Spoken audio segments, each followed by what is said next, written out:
Thank you very much for the introduction. Pleasure to be here this evening. My name is Sergey, and I do indeed work for Intel, just down the street here in Santa Clara.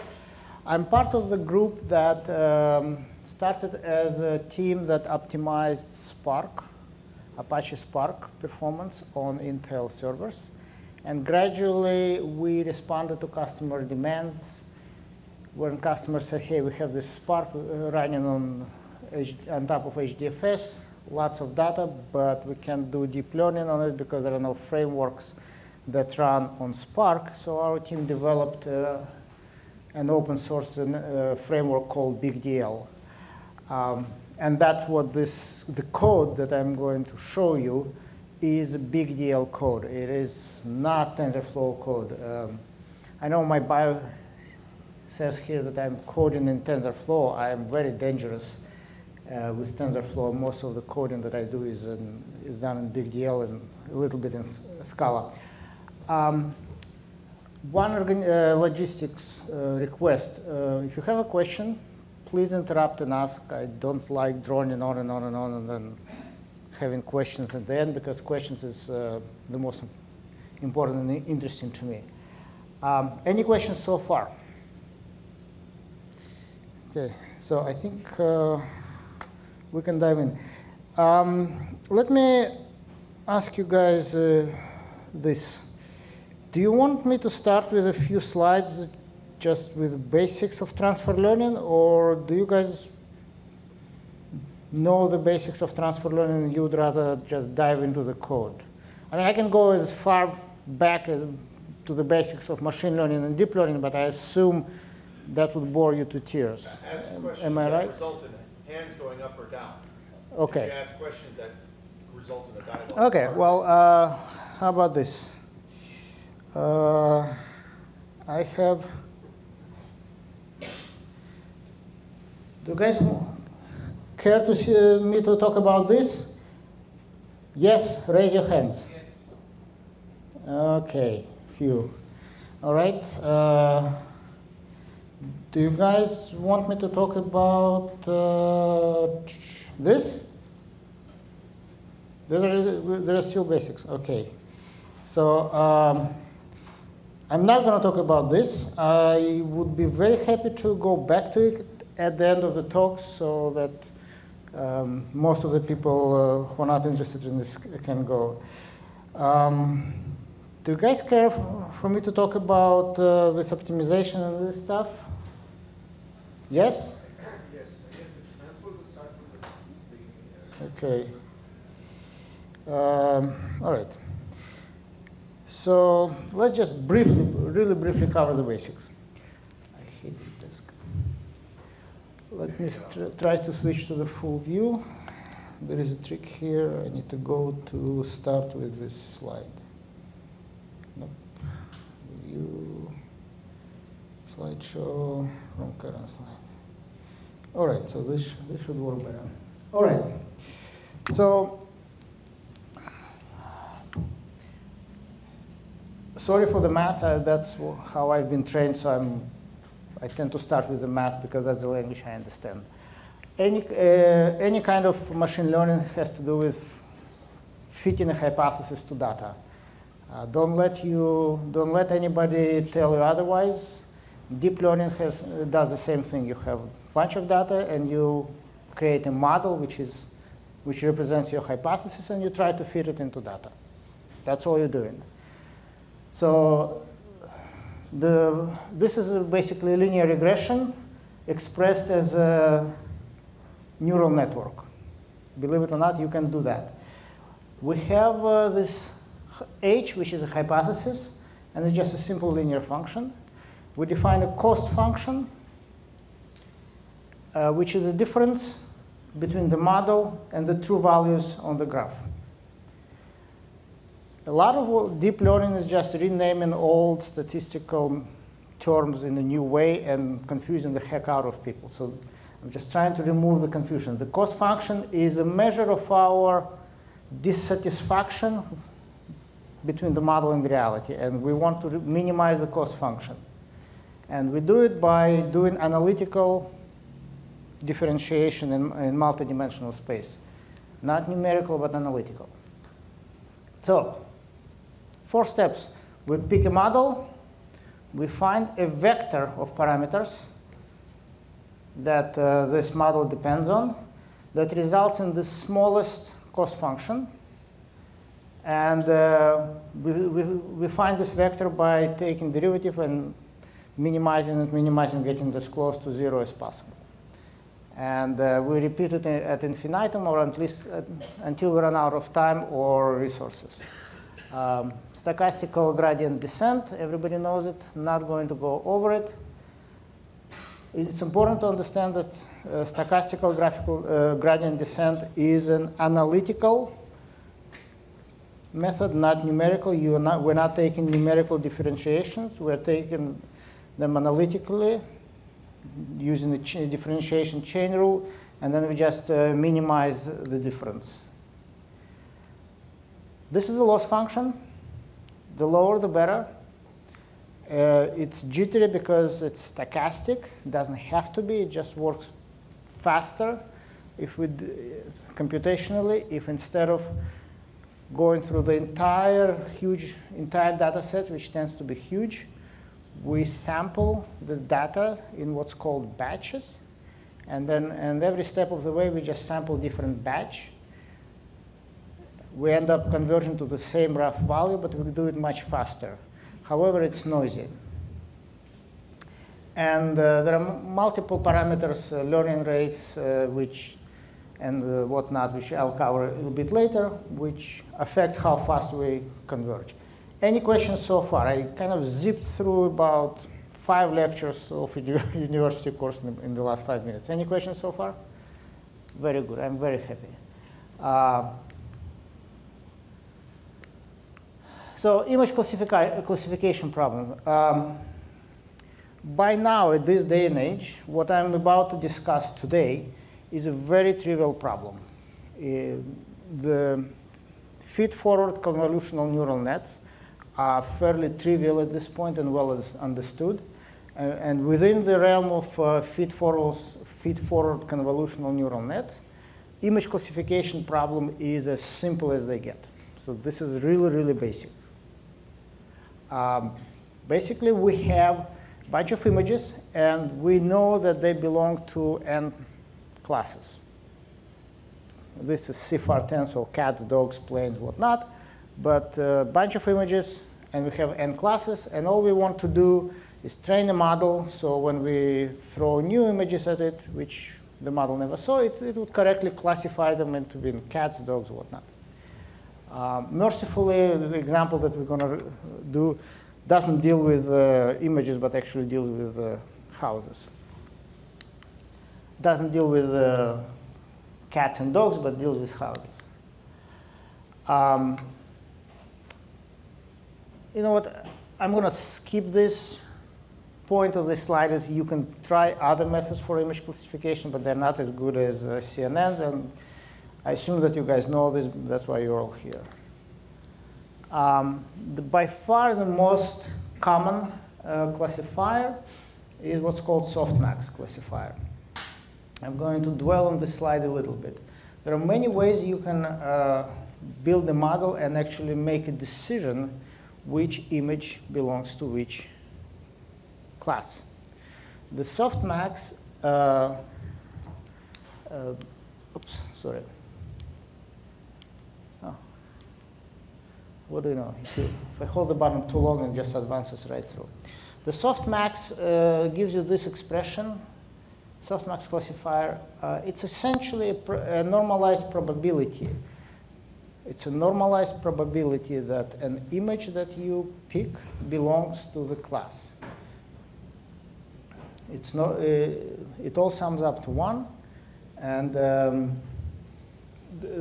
example below illustrates how we arrive to it. So the model yields some kind of unnormalized probabilities, and then we normalize them so they all add up to 1. Important thing is, softmax is normalized probability. OK, on to transfer learning. So there is a perception that to do any kind of machine learning or particularly convolutional neural nets, you need a lot of data. That is not true. Okay? What you do need is you need to have somebody do most of the work for you before you start. These people in Facebook and Google and Amazon, they build the models that are indeed trained on huge amounts of data, and they graciously made them available to us. So if you start with a model of convolutional neural network that's already pre-trained, you can achieve amazing results with just a few thousands of images, as opposed to tens or hundreds of thousands of images that are required to train the models from scratch. Any questions? Okay, very good. See, every year this talk becomes easier and faster. We just skip through the basic at a faster pace. Yes, please. If not a lot, what is enough? So 10 images of a new class that you've never seen before? 100? It depends. You don't need 1,000, but. It depends on how many classes and what kind of accuracy you want. The question, thank you. The question was, what's enough? I'll actually have a nice matrix further down, but the answer is, it depends on the accuracy you're trying to achieve. If you want very, very high accuracy, you want to probably have thousands and tens of thousands of images and almost retrain the model from scratch. If you can live with accuracy of, I don't know, 85%, then you can get away with hundreds to 1,000 images, in my experience. Any more questions? OK, so this is how the transfer learning is happening with convolutional neural network. You start with a known good model. You take ImageNet. You can start with Inception. You can start with ResNet. Doesn't really matter what you pick. You can even do a decent job with old VGG. Yes? Would you mind posting the slides on a link to the slides on the meetup group? Sure, absolutely. Yes, I will post the slides on the meetup group. So you start with a known good model. And then the dark art of the model training begins. You freeze part of the model, and you unfreeze and reinitialize just the last few layers, and you train just the last few layers on the new images. And the reasonable question is, well, how many images I need to reinitialize and retrain? And the answer is, it depends. And you really need to try a few times, many times, a dozen times, until you get the results that you want. If you wonder what it depends on, how many layers and to reinitialize, or at least be allowed to retrain, the answer is, it depends on how close the images that you're training are to the ones that the model was trained on. If the model was trained on cats, dogs, and birds, and you're trying to make it recognize images of houses, you probably want to unfreeze a good portion of the images, because good portion of the layers, because the images are very far apart just by their features. If the model was trained on birds, but you wanted to recognize birds of different species, then you probably don't need to go to as great a length in unfreezing. Yes, please. Can you kind of show the code or explain what you mean by reinitialize this? Sure. Exactly. I mean, I understand neural networks very well, Right. but I don't understand what semantically you mean by Sure, sure. So let's step back and I don't have good slides handy, and it will take me a few minutes to dig them up. So let's just talk through how the training happens. The training happens in the following way. When you start from scratch, basically, you build the model of multiple layers. You have convolutional layers, you have dropout layers, pooling layers, normalization layers, and so on and so forth, right? You initialize all the layers to a random values. Not exactly random values. You want them to be, ideally, they should follow like Gaussian randomization. And then you start feeding the images to it, and you do forward propagation, back propagation, and that allows you to minimize the loss. And you do it over and over and over again, and every time during every pass, you change the values within the model, thousands of parameters. You move them from the randomly initialized to something that yields lower and lower and lower loss function, and you continuously do it. Once you're happy with how the model behaves on the validation data set, you freeze the layers and you say, OK, model is done. So when I now say reinitialize this and train, all yellow ones, they have the weights and parameters in them unchanged. But the green ones, they get reinitialized to, in this case, probably random values because these are just fully connected layers. So basically, you are reading all the coefficients of parameters for all the layers from some place, like the direction or whatever, and then just reinitializing the top layer. Yes, exactly. The question was, so is it true that what we do, we read in the model, read in its topology, read in its coefficients, and then we just wipe out the coefficients or weights or biases, however you want to call them, of the last 3 layers? The answer is yes, that's exactly what you do. Depending on which model you work with, like a cafe model, it comes in 2 files. One is a topology file, another one is a coefficient file. Right? Tensorflow, I think it comes as one model, and then by now, there are very simple pragmas where it just says, OK, take the model and then cut off or reinitialize this layer and that layer. Assume that you know the topology of the model. Any other questions? OK. And now the trial and error begins. If you have a large data set, or if you're not happy with the accuracy that you achieved by just loosening up the the last 3 layers, you start reinitializing more and more of them. You also change your learning rate when fine-tuning, and so on and so forth. I like to say that a lot of progress in convolutional neural nets in the last 3-5 years has to do with adding more and more layers to the model without breaking them.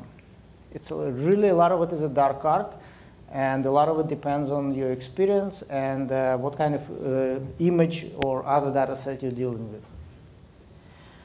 So going back to the question, how many images we need for transfer learning?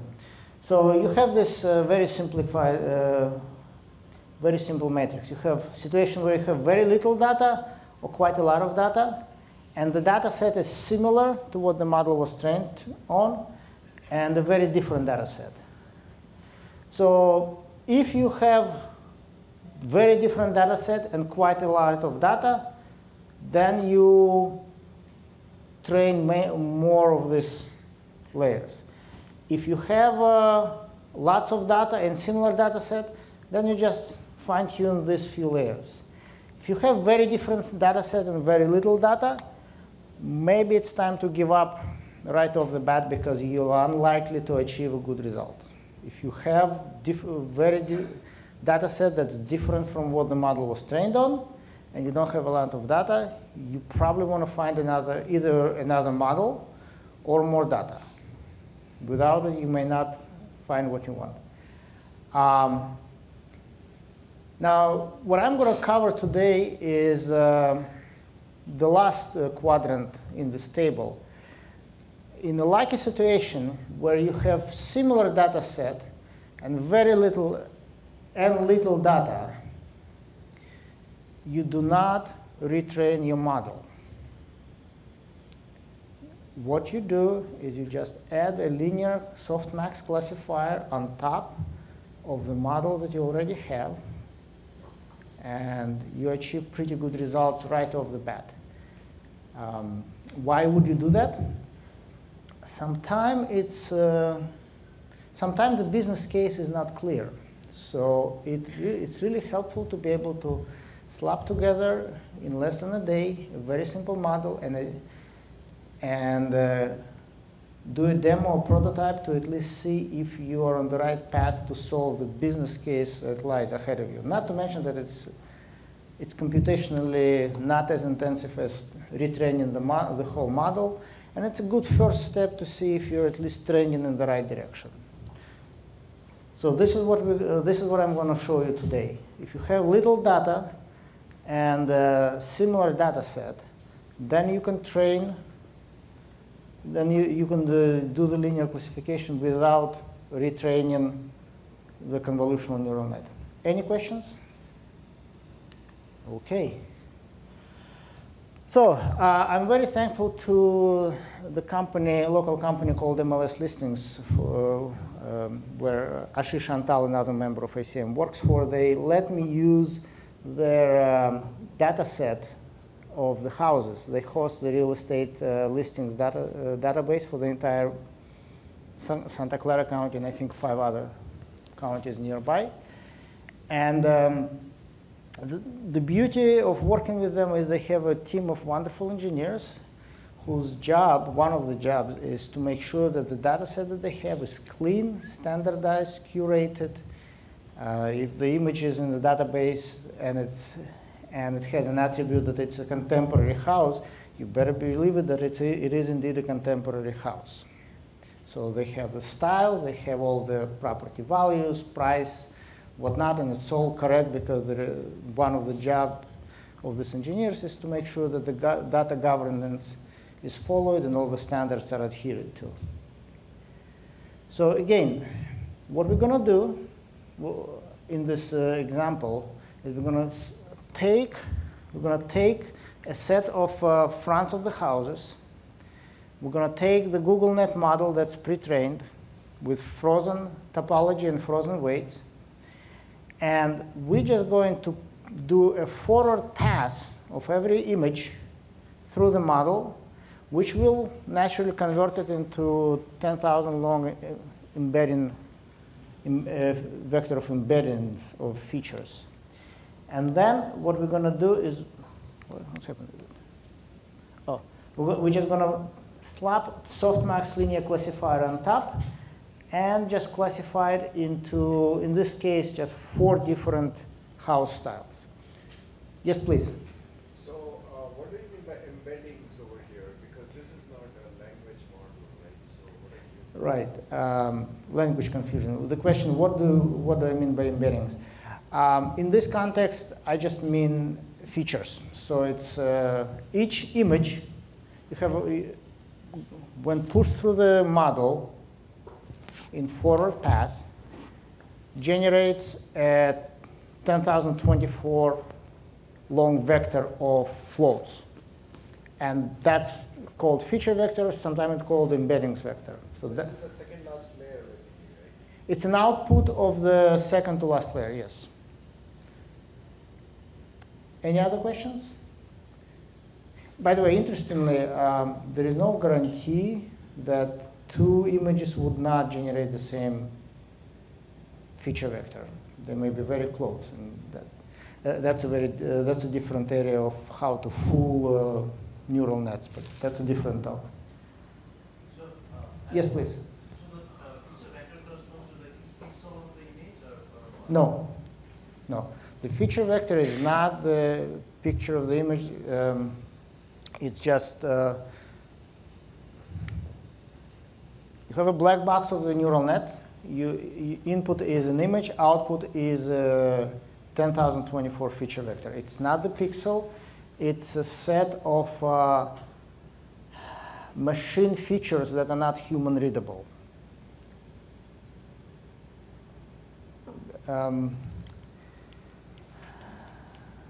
Let me go back to some of this.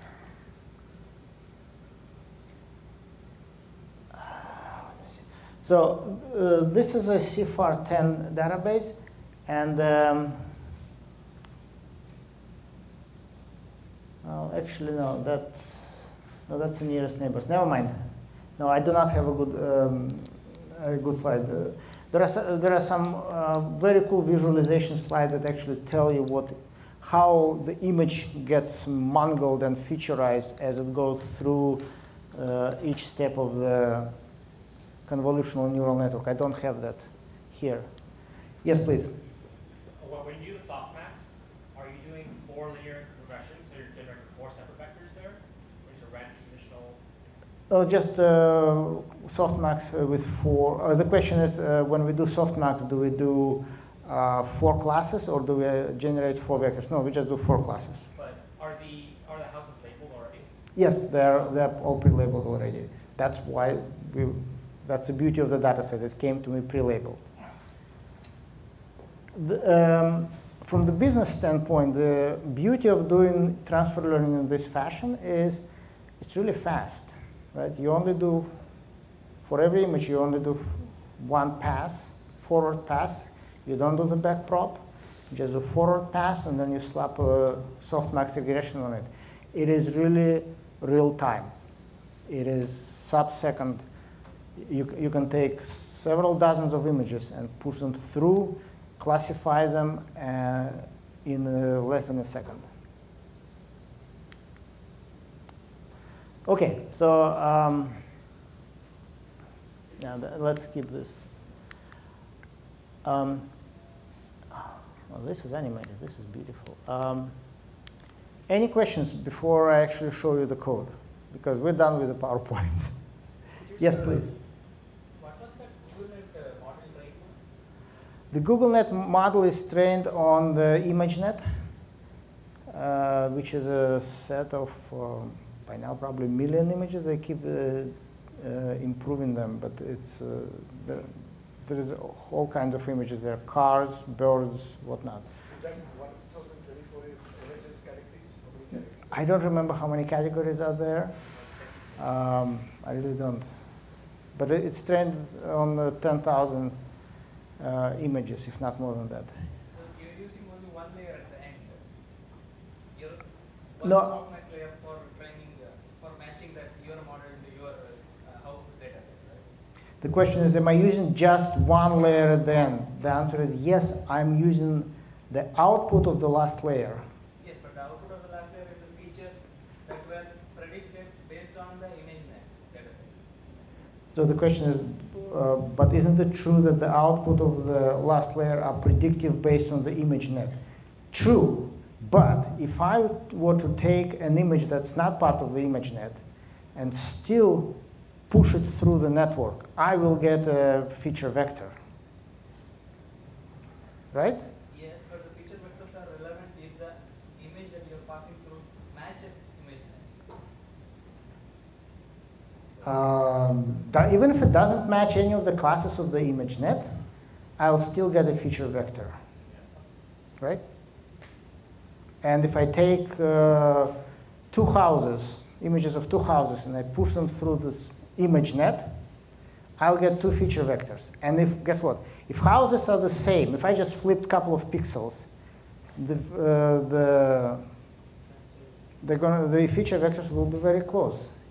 I was just going to suggest, think of them as a corner of a door, a corner of a window, a corner of a roof shingle, things like that as features. You just reassemble them together for a different image. The question was, can we think about them as the corner of the door or corner of the shingle? Maybe, but it's dangerous to really look at them this way. Each one of these filters in the convolutional neural networks is the right way. The way that I think about it is you have multiple filters in your convolutional network, and every filter is looking for a specific feature. It's not necessarily a corner of the window or corner of the door. It may be how many vertical lines you have versus horizontal or angled, what are the colors, what are the other features. And it's very difficult. The neural networks are not designed intelligent to say, okay, now let's build a filter that's going to look for vertical features or vertical lines. It's really, you slap them together with some intelligence, and then you tweak until they work. Okay, let's actually look at the code. I have to apologize somewhat. I wanted to make it very interactive so you guys could also actually execute the code along with me. I have created with a friend of my, with the help of my friend Alex Kalinin, a Docker image that runs on Amazon, and it runs. But for some reason today I couldn't get it to run. First it would tell me that I cannot connect, and now it tells me that I can't create the system, the machine anyway. So we'll just have to. Oh, this works excellent. So hang on one second. Let me just turn it around a bit here.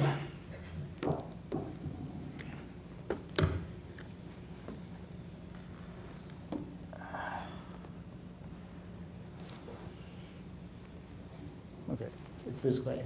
All right, so I have to step back here and remember I said that it's all done on Spark. Okay, so this is a big deal.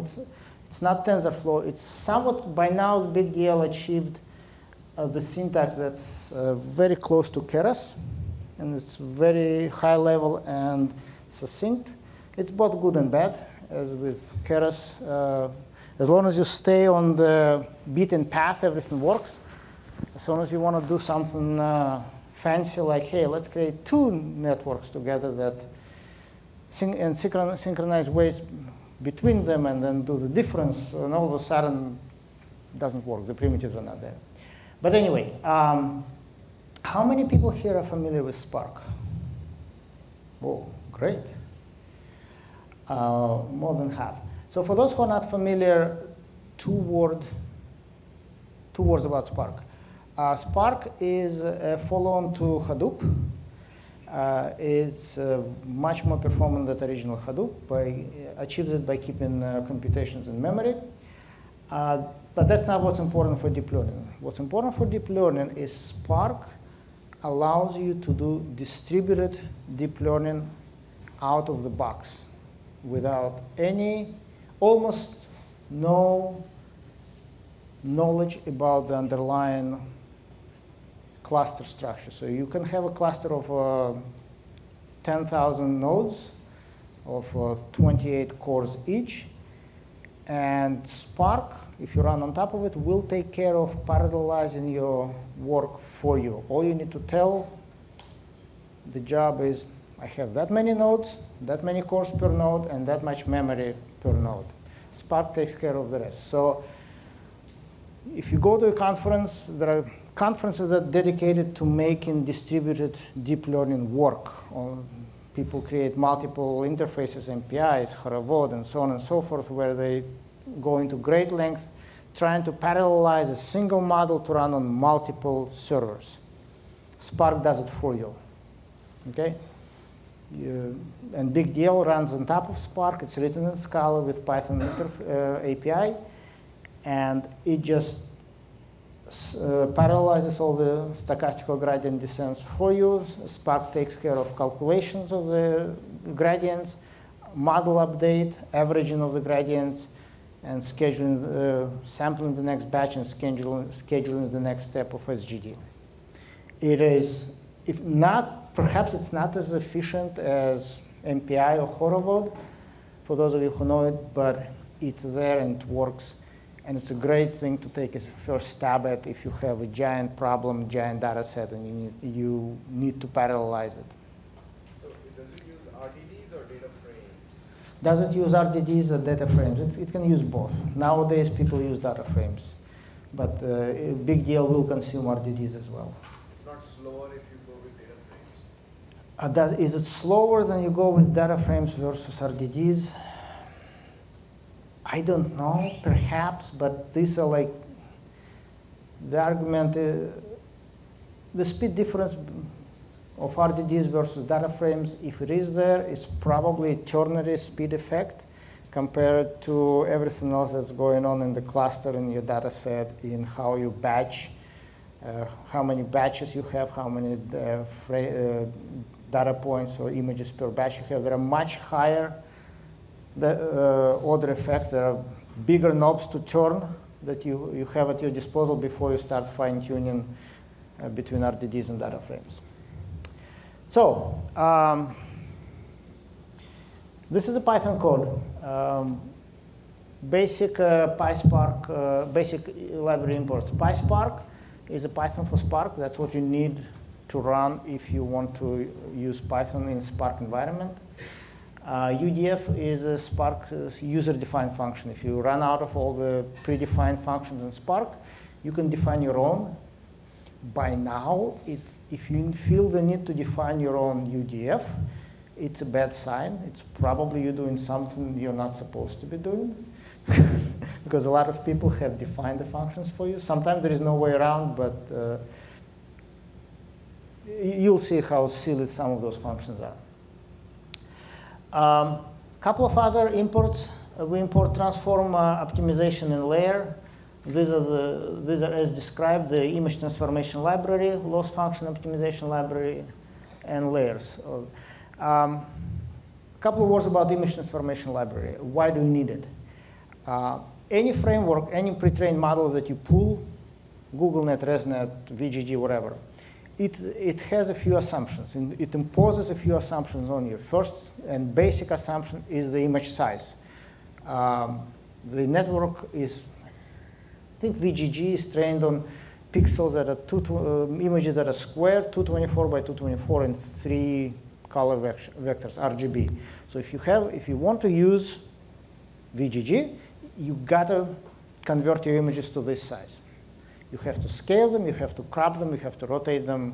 Somehow you need to take your images and make them 224 by 224, or you're gonna get an error. So that's one thing that you need to do with images. Another thing you need to do with images is you need to color correct them, because there are built-in inherent assumptions in the framework. What were the color centers of each RGB vectors?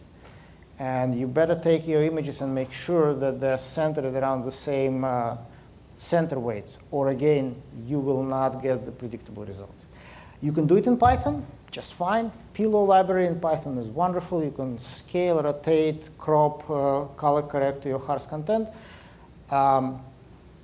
It's a sign of maturity of BigDL that now we actually had somebody who went in and built in the image correction function, so you don't need to bounce between Python, Pillow library, and you can do it all in BigDL. But the image manipulation is part of your image preprocessing pipeline that you have to do on any real-life image dataset before you can actually feed it into the model. I know you're doing this for images, but in that transform library, do you have functions for recurrent neural networks? Yeah, we do. Thank you very much, Craig. The question is, do we have in this library primitives for recurrent neural networks? The answer is yes. BigDL is, we'd like to say, okay, the party line that BigDL is has feature parity with TensorFlow and Caffe. The truth is, it's almost there. The TensorFlow and Caffe are probably a little bit further ahead, but for the basic things, most of the layers are there. If you go to these links, there are gazillions of layers for RNNs, LSTMs. There are different optimization functions, different criterion, and so on and so forth. And I cannot myself keep up with it.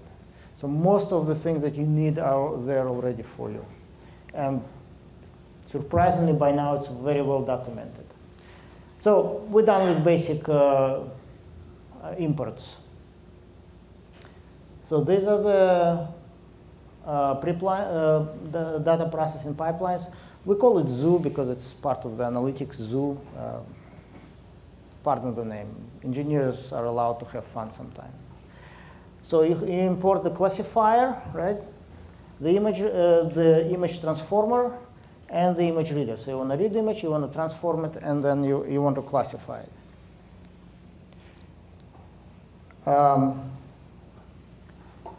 So the setup. For the ease, and unfortunately I cannot execute this model because I screwed up something in Amazon. It's my fault. It used to work 2 months ago. It doesn't work anymore. I don't know why. You just tell it where the images are, and you do the Spark config. This SC is very important. That's your Spark context. Everything in Spark revolves around Spark context. This is just a name that we picked. Image data frame. To answer your question, it's data frame. And pretty much everybody nowadays is using data frame. But over here, it's a second bullet says something else. RDD. I messed up. It's a data frame. I'm pretty sure it's a data frame. It's probably something that I didn't change from the previous slide. So you have image reader with the method read images, Spark context, and image path. If you know Spark, this is very straightforward. If you don't, just think about it as a weird-looking Python code, which you can kind of read and understand. So the real code begins here. So this is one of those UDFs. You have a Python Lambda function where all we're doing is just classifying assigning the 4 class styles, numbers 1, 2, 3, 4. So we have contemporary, Mediterranean, ranch, and traditional, and we assign it 1, 2, 3, 4.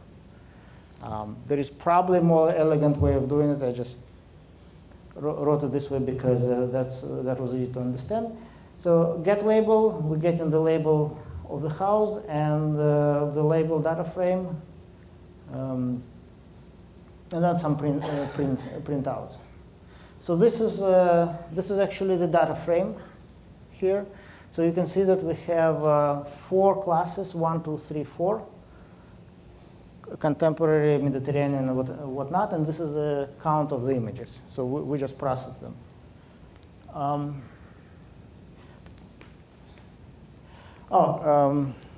An interesting thing that I always like to show, perhaps for some people it's really intuitive. This cache in the 3rd line, this one. This, we're getting into, this is an example of getting into Spark optimization. So depending on how your code is structured, you may or may not want to cache this, this data frame of labels, right?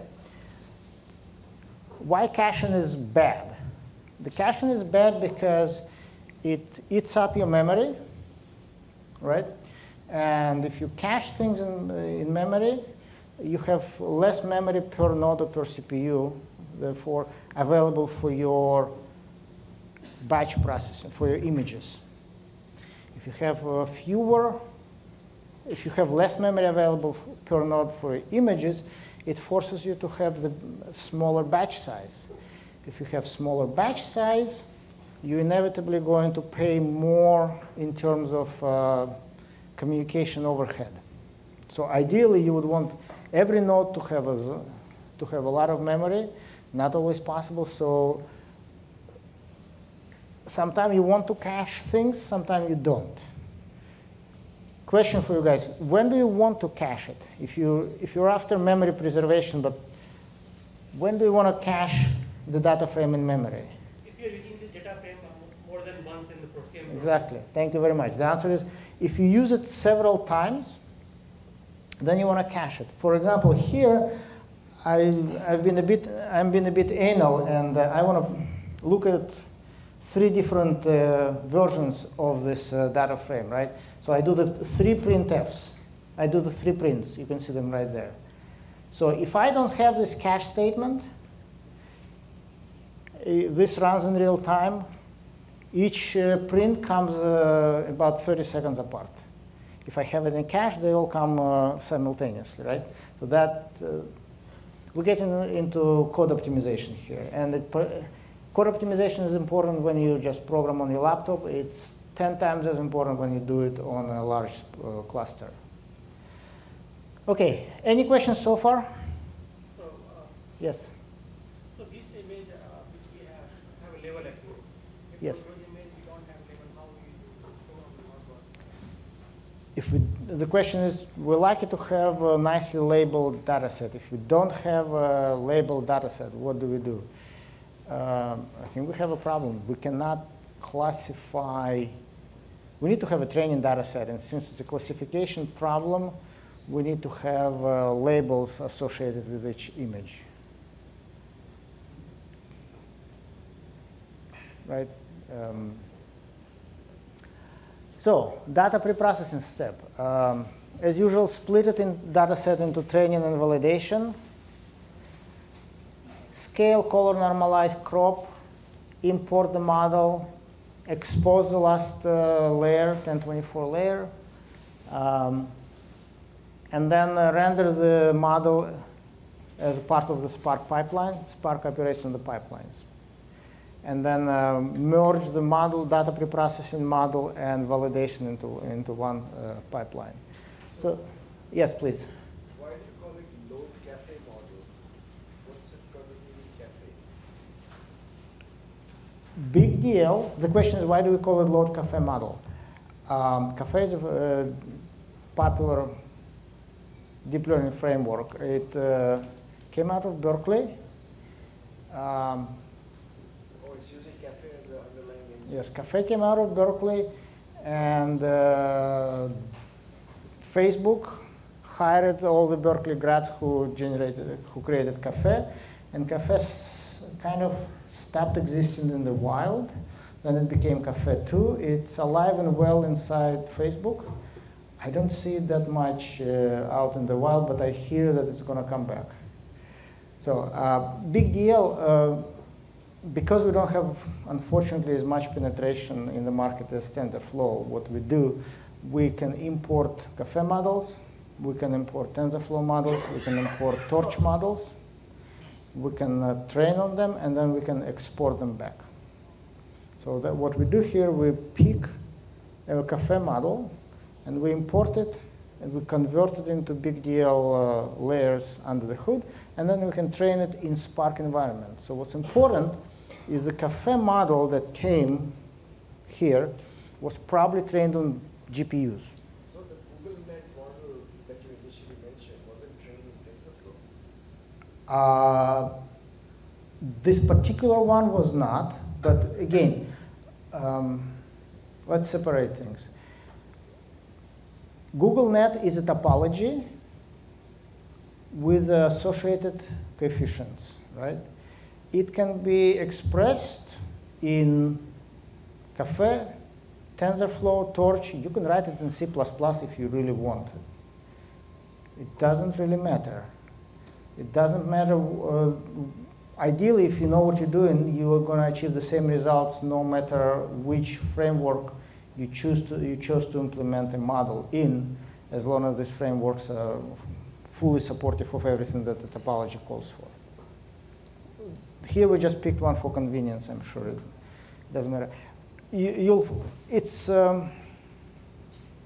It's very surprising and scary how much of the choices in this field are done because somebody has done it before and it worked for them, and they need to get something done in a couple of days. You start unraveling this code, and you find some traces of models that came back from somebody's senior project in grad school, and it goes into production just because the guy knew that model, not because it's superior, just he knew what he was doing and he wanted to get it right, and that's what goes into production. It's really scary. Yes, Greg? Are you using an Onyx format at all to transfer model file formats? Are we using Onyx format to transfer models? We are supporting Onyx format now, either now or in the next version. There is Onyx and there is PMML. I think we're supporting Onyx first. Our friends from Lightband really push us to support PMML, but I think Onyx is going to be first. Any other questions? Okay, back to the code. So we have the training validation, 90-degree split, number of classes. We call this transformer thing, and it's an image transformer, and you have the pipeline where you resize to 256 to 256, you center crop, you normalize the channel, right? And you just set input column image and output column features. You just named it this way, right? You pull in Cafe model, remember, Café comes in two files, the model definition and model weights. And you just specify that you have 3 channels, 224 images, and yeah, very confusing name in embedding. I probably worked on NLP model before and just carried over. And once you execute this 8 lines of code, you just have, it creates all the steps in the pipeline. This is important. This is not important. I talked about it. We are not retraining the model. We're just slapping softmax at the end of it. So the actual machine learning is happening right here. So we instantiate logistic regression with softmax activation function. It's called sequential there. And we classified learning rate. We set up classifier with learning rate, batch size, and epoch. Do you guys know what an epoch is? Who knows what is an epoch? Okay. So the epoch is if you take if you have 10,000 images and your batch size is 100, you have 1,000 epochs. So it's roughly how many times you need to sample on average to go through your entire data set. If your batch size is 10, then you have 10,000, so you have 1,000, right? If your batch size is 100, then you have 100, right? 100 epochs. The larger the batch size, the smaller the number of epochs for the same image size. Oh, I have it right there. The number of iterations needed to process all images. Just 3 lines, and that's where the model is. The first one defines the linear model, and the second one slaps a classifier on top of it with the learning rate, batch size, maximum epochs. A reasonable question is here, why do we define maximum epoch? Why not just watch that loss function converge, settle, and then say, okay, we want it to settle within the certain threshold? The answer is people rarely do that. And the reason why is it's stochastic gradient descent. If you remember when I was showing you the slides, that loss function kind of oscillates wildly up and down. So if you try to fit it within some guardrails, either it'll fail and it'll be running forever even though the average settled, or you'll terminate too soon. So just one second. So from experience, once you run it a few times, you kind of know when it's supposed to settle, and you just set the number of epochs and go to sleep. Yes? So we know very well, and we have used extensively the early stopping paradigm. It's actually documented in the deep learning book. Mm-hmm. And basically what that means is you have the training set and you have validation set. You're training and you're watching how the loss is converging. The moment the loss starts to shoot up in the validation set is when you have a patience parameter which tells it when to stop. So it doesn't go forever. And actually, I was going to ask you exactly that do you have the early stopping primitives in your BL? Okay, so the question is, can't we do the early stopping primitive where if the loss function starts shooting up on the validation data set, meaning that I think what it means is we are overfitting the model, then we stop training. Don't use it here. I am not sure if we have the early stopping paradigm or early stopping function in the library. Shoot me an email or ping me. I'll look it up. But very fair question. But for these simple examples, you just run it for n number of epochs, and you're done. This is a pipeline. So pardon the terminology. Lowercase pipeline is just the object. The uppercase pipeline is a Spark primitive. And the pipeline consists of 3 stages: transformer, pre-trained model, and the classifier, the one that defined above. And we just invoke fit on this pipeline and give it the training data frame, which is 90% of our training images, and that's where the code sits for 10-15 minutes, basically, just trying to fit this in. And the prediction stage is very simple. You just show the prediction frame. So that's pretty much it. We're done here. The results are just a table. You have the true label of the houses, and you have the predicted label, and you can see that where is it? So right here is a discrepancy, right? On the third one, it's predicted class number 4, but indeed it's class number 1. So, and then you go through the entire data frame and you calculate the accuracy. So the error is 18%, so the accuracy is in the low 80s. So, and this is a very interesting example that I think I just handpicked that one of the mismatch.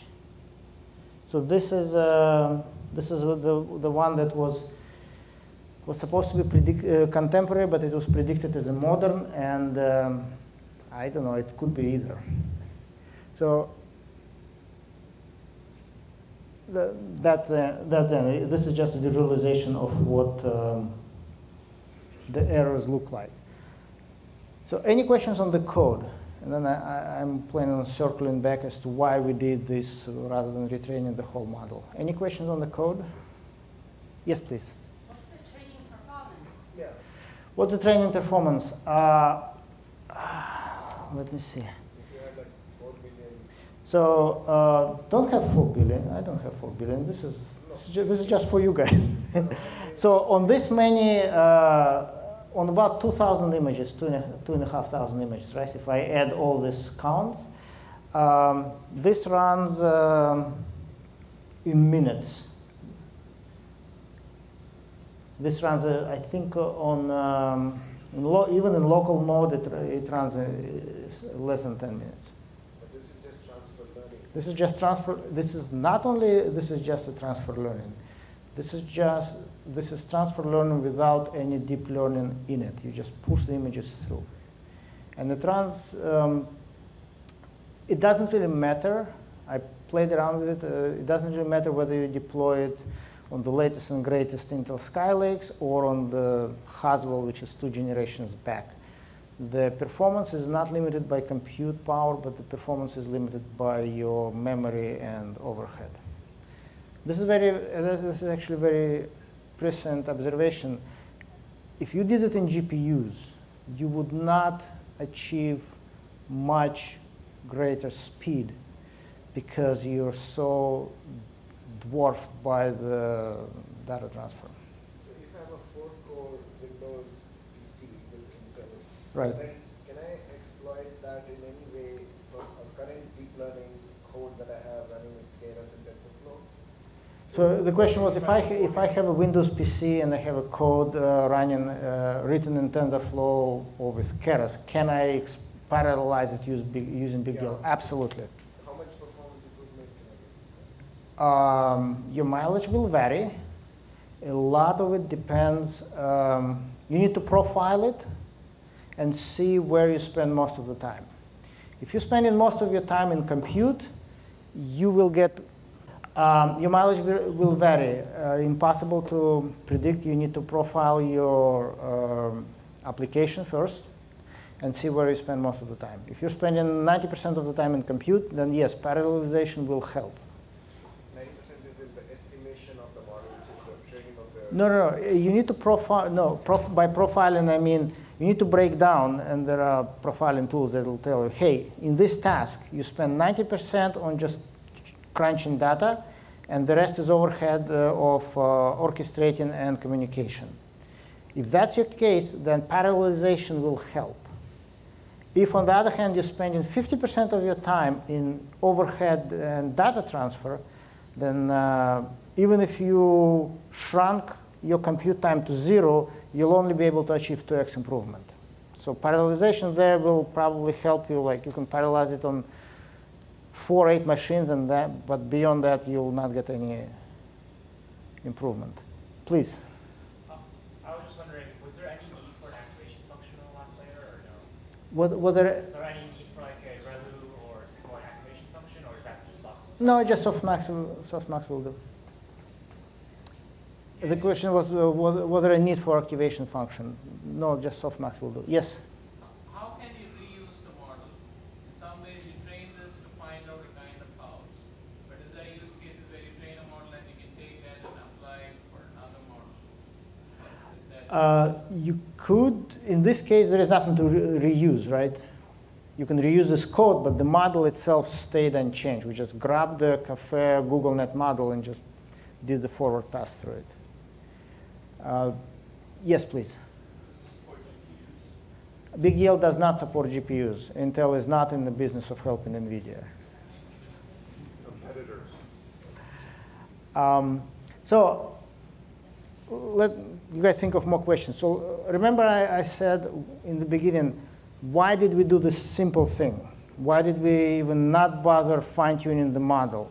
Because we could get better than 85, 80, whatever, accuracy if we were to fine-tune the model. And the reason why it pays to do something simple is because most of the time your problem is with the data. If your data set has images like that, and by looking at it, I can say it's a modern house, or I can say it's contemporary house. If your data set is filled with things like that, you cannot get high accuracy because your data set does not allow it. So what experienced data scientists do, they do something simple like this. This is literally, guys, this is all the code there is. You remove the comments, it's one page of code. You do something simple, and you get accuracy that you get, then you look at the data, and then you make a judgment. Is my data able to give me better accuracy than 80%? And if the answer is no, you stop and move on to something else. Yes, please. I'm sorry, that guy had it. So just to make sure that I conceptually understand what you're doing.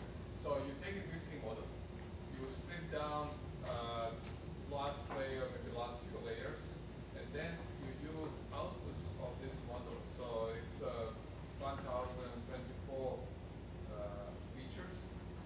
So you just map whatever image you have, you map it to these 1024, and then you really do the training, and you're building like this extra layer to deal with these features. Exactly, yes. That's pretty much. That's all we're doing. So when you are doing training, you just run the image to the model, you will get this vector, and then you do the processing. And so Yeah, it's a classifier. It doesn't even have the training in the usual sense of the word. You just have a model and just, we do have training and validation more like to establish the accuracy. Yes, please. Does the transfer learning work on like few-shot learning models where you want to add more labels to an existing model? Could you repeat the question? So if you want to use MoMAG, but you want to add maybe 4 or 5 more labels or different classes, but still have to be able to predict all the original stuff, how would that differ in implementation? Yes, it does. You can extend the number of classes in this same way. You just, I mean, the GoogleNet has some classification on top of it, right? That's how they classify. You rip out that classifier, what do you have? You just have a feed-forward model that gives you feature vectors. And then you can add 10 more classes, create your own classifier, and off you go. Yes, please. Earlier you talked about how Spark gives you parallelization. Does BigDL give extra parallelization on something that Spark doesn't? The question is, Spark gives parallelization. Does BigDL give you anything extra? Yes. What BigDL gives you, and BigDL gives you a few things. Most importantly, it gives you a parameter manager. The parameter manager is actually, it's not a concept invented by our engineers. It has to do with the fact that you, at some point, your bottleneck becomes the master node that has to gather up all the model updates, all the thousands of parameter updates. It needs to average them out. It needs to update them all, push them back to every node, then give every node its new data batch to work on, and say go. Spark is a parallelized process, so the master node gets involved in every step. And as you go above 8, 16 nodes, the master node and the communication becomes your bottleneck. So what parameter manager does, it distributes that job of collecting the model parameters, averaging them out, and pushing them back. It distributes them to a few select nodes. So if you have a cluster of 64 nodes, you'll probably have 8 parameter managers there. And that's what BigDL does, and that's why it's able to scale fairly linearly. During training or inferencing. So that's the biggest thing that Spark does. Yes, please.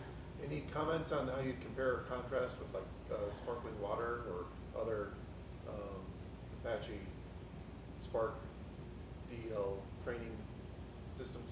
Not really. I don't even know what sparkling water is. H2O. H2O. Oh, H2O. No, I haven't had experience running them side by side. Sorry. Yes, please. This is somewhat similar to someone has asked before. Can the model be continuously trained? So in some words, what is considered modern now may not be considered modern tomorrow. Right. So can we do something like that? Sure, you can. As you get more, okay. The answer is technically yes. Now the real question is why. It only makes sense to retrain the model if you have new data. And if you have new data, then yes, you need to train. And yeah, of course, in security industry, in customer merchant propensity, of course you do. Yes, you retrain it. You want to retrain it as quickly as possible without falling prey to adversaries who actually overflow you with bad data and force you to change the model too soon, then it becomes useless. Yes, you can. People do it all the time. In fact, one of the big reasons why enterprise customers want to use BigDL on Spark is it allows them to retrain the model faster. They use BigDL not because it's better than TensorFlow, not because BigDL runs faster than TensorFlow on GPUs, but because they're dealing with terabytes of data, they do not need to move this data from Spark cluster to some other storage medium accessible by GPUs, train the model, validate it, and shove it back. They like to do it all there at the same place. A lot of the reasons why enterprise customers are using BigDL is not features, not speed. It's all about domain expertise, because they have tons of Spark engineers, and this is all Spark code, and scalability. Plus, sometimes they can't move data. They just, particularly because of the GDPR regulations, you cannot easily move data. If your Spark cluster is here and your GPU cluster is there, sometimes privacy rules prevent you from moving data across. Big problem.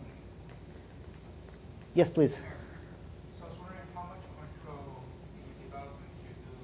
For example, Spark can control the number of partitions, can control to some amount. So how much control did you have to use to determine where I want to partition my data, partition my nodes, and or control of shuffling? How much of that did you do? The question is, how much control do we exercise when we launch Spark jobs? Spark gives you infinite number of, well, not infinite, but a lot of nodes, number of partitions, number of nodes. The answer is not a whole lot. If you want, I can show you the launching script. It's 3 lines long. Normally, you can allow either Spark to decide by itself the partition scheme, etc. So I'm wondering how much did you touch it so that you actually specifically control the number, the partition scheme or shuffling scheme? Oh, okay. I'm sorry, I misunderstood the question. How much do we let Spark decide the partitioning scheme?